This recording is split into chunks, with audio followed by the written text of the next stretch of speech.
Ukraine যুদ্ধে রাশিয়ার পক্ষে লড়াইয়ের জন্য প্রতারণা করে বাংলাদেশি কর্মী পাঠানো ও তাদের শোষণের অভিযোগে ড্রিম ট্রাভেলসের উপর নিষেধাজ্ঞা দিয়েছে যুক্তরাজ্য। মোট ৩৫ ব্যক্তি ও প্রতিষ্ঠানের উপর নিষেধাজ্ঞা আরোপ করেছে দেশটি।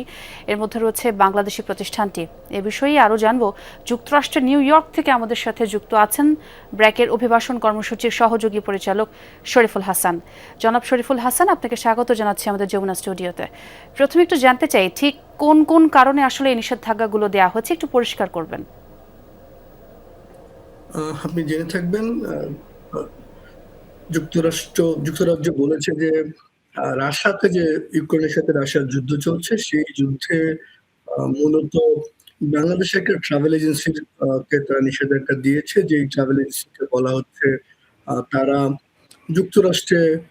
যুক্তরাজ্যে তারা কর্মী পাঠানোর কথা বলে, কাজ দেওয়ার কথা বলে যাদেরকে পাঠিয়েছে, তারা সেখানে কাজ পায়নি। পরবর্তীতে তারা যুদ্ধে যুক্ত হয়েছে, রাশিয়ার পক্ষে ভাড়াটে যোদ্ধা হিসেবে তারা কাজ করেছে।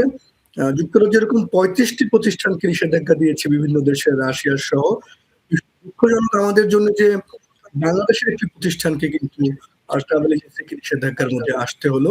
এবং বাংলাদেশের যে ট্রাভেল এজেন্সিকে নিষেধাজ্ঞার মধ্যে আনা হলো, একাধিক ভুক্তভোগী জানিয়েছিলেন এই এজেন্সি তাদেরকে সৌদি আরব হয়ে তাদেরকে ট্রাভেল এজেন্সি তাদের লোক পাঠানোর কথা না, কিন্তু তারা রাশিয়ায় লোক পাঠিয়েছে এবং পরবর্তীতে যুদ্ধে জড়িয়েছে।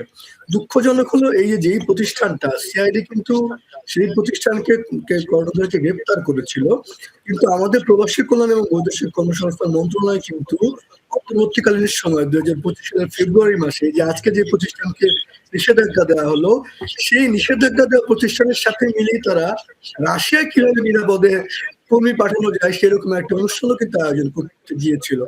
আমরা কিন্তু একাধিক কর্মীর কাছ থেকে যারা এরকম বিপদে পড়েছে তাদের কাছ থেকে আমরা যেটুকু জেনেছি, এই যে প্রতিষ্ঠানটা নিষেধাজ্ঞা দিয়েছিল সেটা এবং আরো বেশ কয়েকটি রিক্রুটিং এজেন্সি তারা রাশিয়ায় কর্মী পাঠানোর নামে তারা যাদেরকে পাঠায়, পাঠানোর পর তারা সেখানে কাজ পায় না।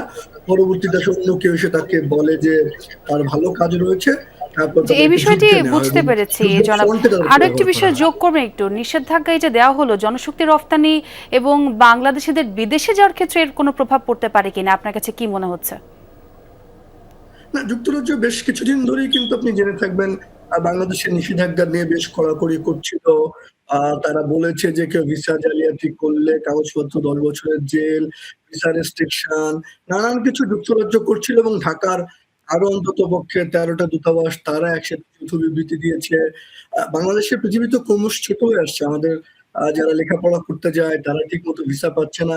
তো সেরকম একটা সময় যুক্তরাজ্য যখন নিষেধাজ্ঞা দেয়, যখন রাশিয়া যুদ্ধে কর্মী পাঠানোর জন্য একটা প্রতিষ্ঠানকে নিষেধাজ্ঞা দেয়, কিন্তু নিশ্চয়ই আন্তর্জাতিকভাবে বাংলাদেশের ভাবমূর্তি ক্ষুণ্ণ করবে।